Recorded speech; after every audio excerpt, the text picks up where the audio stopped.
የምናሸበሸው።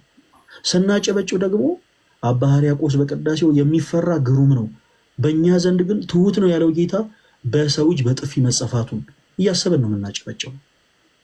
እያንዳንዱ የምናደርገው አክሽን ትርጉም አለው ማለት ነው። ያ የቤተክርስቲያናችን ስርዓት መዛነፉን የምናውቀው እኛ ነን፣ ሌላ ሰው አይደለም ያውቃል።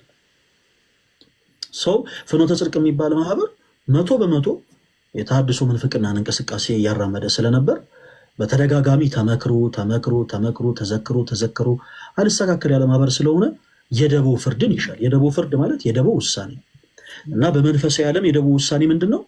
እያንዳንዱ ሁሉም ኦርቶዶክሳዊ በሁሉም አቅጣጫ ያለ በአጠቃላይ በአንድነት ፊርማን አሰባስቦ ለጠቅላይ ቤተ ክህነት አቅርቦ ማህበሩ እንዲታገድ ማድረግ፣ በቃ ከአገልግሎት እንዲርቅ ማለት ነው። እንኳን ማህበሩ ቤታይ በጣም የሚገርምሽ ቅርብ ጊዜ አንድ አባት ከቤተክርስቲያን ትምህርቱ ውጭ የሆነን ትምህርት አስተምረው ነበር። የኛ ቤተክርስቲያን አንዳንዴ በጣም ትደንቃለች። ክርስቲያኖች በዚህ አጋጣሚ አንዳንድ ሰው የሆነ ትልቅ ቦታ ላይ ስለደረሰ ትልቅ ማዕረግ ስላለው እንደፈለገ ይሆናል ማለት አይደለም። ቤተክርስቲያናችን ክርስቶስ በደሙ የመሰረታት ቤት ስለሆነች ሁሉም ይታረማል። ብዙዎቻችሁ የምታውቁ አይመስለኝም። አሪዮስ ጳጳስ ነበረ ቤታይ። ምናልባት አሪዮስ ሲባል ብዙዎቻችሁ ሰምታችሁ ታውቃላችሁ። አሪዮስ ጳጳስ ነበር።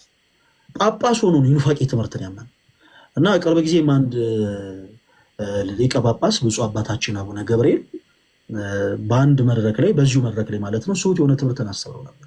እንኳን ማህበሩ ብፁዕ አባታችን አቡነ ገብርኤል ከጠቅላይ ቤተ ክህነት ግቢ እንዳይወጡ አሁን ታግደዋል። ለምን? ቤተክርስቲያን ስለምትችል ልጆቿን ማረም፣ ልጆቿን መቅጣት፣ ልጆቿን ማስተካከል ስለምትችል እንኳን ማህበሩ ብፁዕ አባታችን አቡነ ገብርኤልም እግር ተጥሎባቸው ማድረግ ያለባቸው ነገር ታዘው ቀኑን እየወሰዱ ይገኛሉ። ተሳስተዋል፣ ይታረማል፣ አለቀ። በቤተክርስቲያን ውስጥ ተሰጥቶ የማይታወቅ ትምህርትን እንግዲህ ሳያውቁም ሊሆን ይችላል፣ ብቻ በዛ መድረክ ላይ ተናግረዋል። ቤተክርስቲያን እናታችን ስለሆነች ታረመናለች፣ ይታረማሉ። እና ፕሮቴስታንት ወንድምቶቻችን እዩ ጩፋን ስርዓት እየጣሰ ነው ብለው እገዳ እንደጣሉበት ሁሉ እኛም ኦርቶዶክሲያን መብቱ አለን ለማለት ያክል ነው። ብቻ ብዙ ነገሮቹን ግን ከየሻቸው የሆነ ሌላ አይነት አጀንዳ፣ ሌላ አይነት ሽፋን እያየሁ ነበር። ያው እኔ ብዙ እንትን ማለት ስላልቻልኩ ነው እንጂ እያየኋቸው ነበረ ሁሉንም። እና በጣም ያው አንድ ወንድማችንም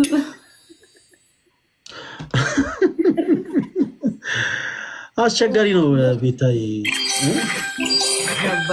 በቤት ያጽና፣ ሌላ ምንም አንልም። አይ በዚህ አጋጣሚ በነገራችን ላይ ምን አለ መሰለሽ፣ እኛ አገልጋይ እንደመሆናችን መጠን ለሰው መጥፊያ መሆን አልፈልግም። ለምሳሌ ቤታይ እኔ ምንም ያክል ስጋዊ ድካም ቢያሸንፈኝ የሆነ ስጋዊ ድካም እኔም ቢያቀተኝ ትዕግስት ባጣ ምናምን አንቺን እንደማንኛውም ሰው ሰድቤ ተናገሬ ዘለፌ በእኔ የተነሳ ከቤተክርስቲያን እንድትርቂ ማድረግ የለብኝም። ማለት ለሰው መጥፊያ መሆን የለብኝም። ግን አንዳንዶች ለሆዳቸው ያደሩ ናቸው። ለሆዳቸው ያደሩ ሰዎችን ደግሞ እንደማረም በጣም ከባድ ነገር የለም በዚህ ምድር ላይ። ተወዳጆች እቺን ነገር ልበል እንደው ስለነዚህ ሰዎች ስላነሳሽ እነዚህን ሰዎች እኔ ስም አልጠራ ትላላችሁ እና የኖ መርከብ በቤተክርስቲያን ትመሰላለች። የኖ መርከብ በቤተክርስቲያን ትመሰላለች እና በኖ መርከብ ውስጥ እንደምታውቁት ያልገባ እንስሳ የለም። ያልገባ እንስሳ ቀጭኔ ገብታለች፣ ጃርት ገብታለች፣ እርግብ ገብታለች፣ ጅብ ገብቷል። በቤተክርስቲያን ውስጥ ሁላችን ልክ እንደዚህ ነን። ቤታይ እንደ እርግብ የዋህ የሆኑ አባቶች፣ እንደ እርግብ የዋህ የሆኑ ምዕመናን አሉባት እቺ ቤተክርስቲያን። በጣም የዋህ የሆኑ ሁላችሁ በአይናችሁ ያያችሁት ነገር ስለሆነ ብዙ መመስከር ብዙ መግለጽ አያስፈልግም። እንደ እርግብ በቃ ንጹሐን የሆኑ አባቶች፣ እንደ እርግብ የዋህ የሆኑ አባቶች፣ እንደ እርግብ የዋህ የሆኑ ምዕመናን አሉባት እቺ ቤተክርስቲያን። በተመሳሳይ ደግሞ እንደ ጃርት እሾሃማ የሆኑ ሰዎች አሉ። ንግግሮቻቸው እንደ ሾህ የሚዋጋ ለምሳሌ ቅርብ ጊዜ በጣም ብዙ ሰዎች እየተመለሱ ነው። ቤታዬ ካየሽ ወደዚህ ቅዱስ ቤተክርስቲያን ብዙዎች እረፍትን እንፈልጋለን ብለው እየተመለሱ ይገኛሉ። ከዛ ውስጥ ለምሳሌ አንዷ እጅግ በጣም በክርስቶስ ፍቅር የምንወዳት እህታችን ሄሉ ነች። እና እንዲህ ያሉ እህቶቻችን ከቀድሞ ህይወታቸው ወጥተው ለቤተክርስቲያን መመለስ ሲፈልጉ እንደ ጃርት የሚዋጉ ሰዎች አሉ። አለደለ ለመስተካከል ለመታረም ለሰዎች እድል የማይሰጡ በንግግሮቻቸው ሰዎችን መውጋት የሚፈልጉ ምዕመናኖችም አሉባት ይቺ ቤተክርስቲያን። በተመሳሳይ እንደ ቀጭኔ አንገታቸው የረዘመ ጎንበስ ብሎ ሰው ማየት የማይፈልጉ ትዕቢተኞች አሉ። በጣም ትዕቢተኛ የሆኑ አገልጋዮች፣ ትዕቢተኛ የሆኑ ምዕመናኖች አሉ እዚህ ቤተክርስቲያን ውስጥ ድምፃቸው ስላማረ፣ ዜማውን ስለቻሉት፣ ግዕዙን ስለመደዱት ከነሱ በላይ ማንም ምንም የሚያውቅ የማይመስላቸው ሁሌ ዘወትር ነጠላ ስለለበሱ ብቻ ማለት ነው። በቃ ከነሱ ውጭ ክርስቲያን ያለ የማይመስላቸው ትዕቢተኛ የሆኑ አገልጋዮች አሉ ቤተክርስቲያናችን ውስጥ። በተመሳሳይ ትዕቢተኛ የሆኑ ምዕመናኖችም አሉ። ለካህን የማይታዘዙ፣ ካህንን የማይሰሙ፣ ለምክረ ካህን የማይገዙ ትዕቢተኛ የሆኑ ምዕመናን አሉ። እንደ ቀጭን አንገታቸው የረዘመ ጎንበስ ብሎ ሰው ማየት የማይፈልጉ። በዛው ልክ ይሄን አስምሩበት፣ እንደ ጅብ ሆዳም የሆኑ ሰዎች አሉ በዚህ ቤተክርስቲያን ውስጥ እንደ ጅብ ሆዳም። የቤተክርስቲያን ዙሪያ ያለውን ነገር በአጠቃላይ ለግል ጥቅማቸው ማድረግ የሚፈልጉ ቤተክርስቲያንን ያማከለ እንጀራን መብላት የሚፈልጉ ሆዳም የሆኑ ሰዎች አሉ። ይሄ ግልጽ ነው። እንደ ጅብ ሆዳም የሆኑ አገልጋዮች፣ እንደ ጅብ ሆዳም የሆኑ ምዕመናን አሉ በዚህ ቤተክርስቲያን ውስጥ። በነገራችን ላይ እንደ ጅብ ሆዳም የሆኑ አገልጋዮች ባይኖሩ ኖሮ ቤተክርስቲያናችን ይሄን ያክል ለተሐድሶ መናፍቃን ተጋልጣ ባልተሰጠች ነበር። በዛው ልክ እንደ ጅብ ሆዳም የሆኑ ምዕመናኖች ባይኖሩ ኖሮ ይሄን ያክል ለሰላቢዎች ቤተክርስቲያናችን ተጋልጣ ባልተሰጠች ነበር። እና ለሆዳቸው የተገዙ ሰዎችን በእግዚአብሔር ቃል ልባቸውን ሰብሮ እንደመመለስ በጣም ከባድ ነገር የለም። ለሆዳቸው የተገዙ ሰዎች በነገራችን ላይ ልክ እንደ ሌሊት ወፍ ነው የሚሆኑት። ማለት ሁሉንም መሆን ይፈልጋሉ። የሆነ ሰዓት ላይ ሙስሊም መሆን ይፈልጋሉ፣ የሆነ ሰዓት ላይ ፕሮቴስታንት መሆን ይፈልጋሉ፣ የሆነ ሰዓት ላይ ኦርቶዶክስ መሆን ይፈልጋሉ፣ የሆነ ሰዓት ላይ ምናልባት ጆባ ዊትነስ መሆን ይፈልጋሉ። አሁን ቅርብ ጊዜ የካቶሊኩ ፖፕ አርፈዋል እና የሆነ ሰዓት ደግሞ የካቶሊክ ፖፕ ሁሉ መሆን ሊፈልጉ ይችላሉ። ወቅቱን እየጠበቁ ማለት ነው። ከነፈሰው ጋር አብረው መንፈስ የሚፈልጉ ሰዎች ይኖራሉ። እና እባካችሁን ክርስቲያን ይሄንን የለበሰው ስጋው ሊመራው አይገባም። ክርስቲያን ማለት የለበሰውን ስጋ ይህንን ፈተና የሆነን ስጋ የሚመራ ነው። እና ንፋስ በነፈሰበት ሁሉ አትንሳፈፉ ፕሊዝ። ይሄ መልእክት የሚመለከተው ለሆዳቸው አዳር የሆኑ ሰዎችን ብቻ ነው። አለደለ ሁሉ ምን ይባላል እንደው በተረት ቢታይ ሁሉ አማረሽም ገበያ ትውሰዳት ይባላል። እና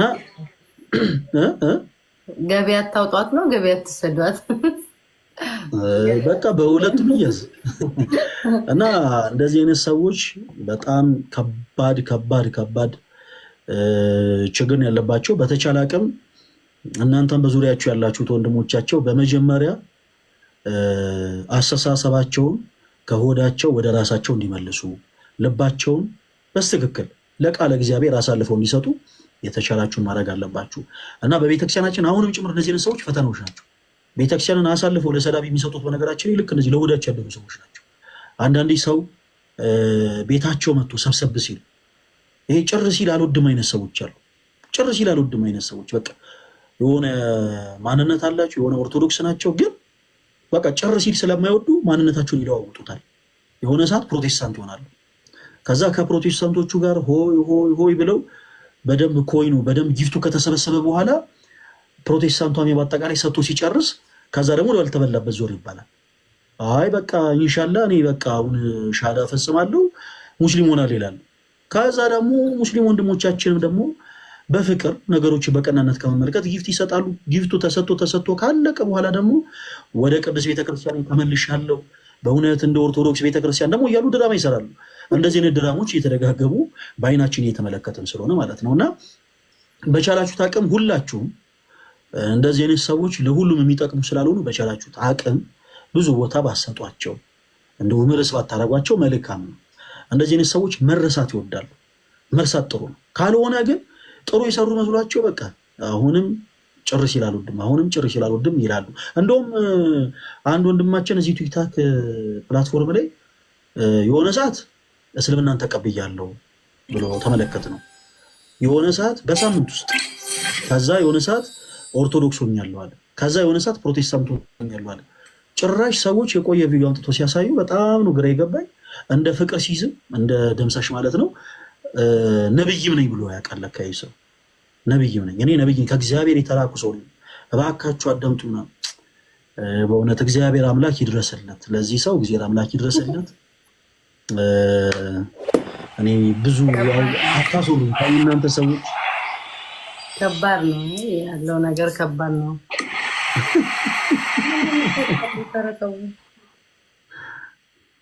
አይ ግን ጥሩ ነው። በርቱ። ቤተክርስቲያናችሁ ሁሉም ሰው እኔን ጨምሮ ሁላችን ቤተክርስቲያን መጠበቅ ነገር ነው። ግን ከኛ በብዙ ነገር የተሻላችሁ ወንድመቶቻችን በደንብ ጠብቁ ነው ማለት የኛም ግዴታችን። አሁን ያቃተን የእናንተ ነገር ነው ማለት ቤተክርስቲያን ታስተምራለች፣ ግን ህይወቱ ላይ ዜሮ። አግቡ ማለት እኔ አሁን ለአንቺ ስለ ትዳር ስንት ኩርስን የሰጠሁሽ ቤታይ ማለት እንድታገቢ ምናምን። እንደውም እኮ በዚህ ዓመት ቃል ገብተሽልኝ ነበረ። አሁን እኮ መንገዱ ላይ ነው ያለሁት። አረ ንስሐ አባትሽ ሳይሰማ መንገዱ ተጀመረ ማለት ይሻላል። ኖ ሀሳብ መጀመሪያ ምን አልኩ? አይ ገና ነኝ ቆይ እስኪ አልኩ። አሁን ደግሞ ሀሳብ አለኝ። አይ በጣም አባቴ ትክክል ነው፣ ትዳር ጥሩ ነው፣ የተባረከ ትዳር የሚል ውስጥ የገባ። ከዚህ በኋላ ደግሞ ምር የሚሆነው ሰው አለ አይደለ? ለትዳር የሚሆን ሰው ማግኘት። ከዛ ንስሐ አባቴ ይጸልያል። እንደዛ እያልን ነው የተጠናናን እንጂ ዝም ብሎ ማዘው ብሎ ከባድ።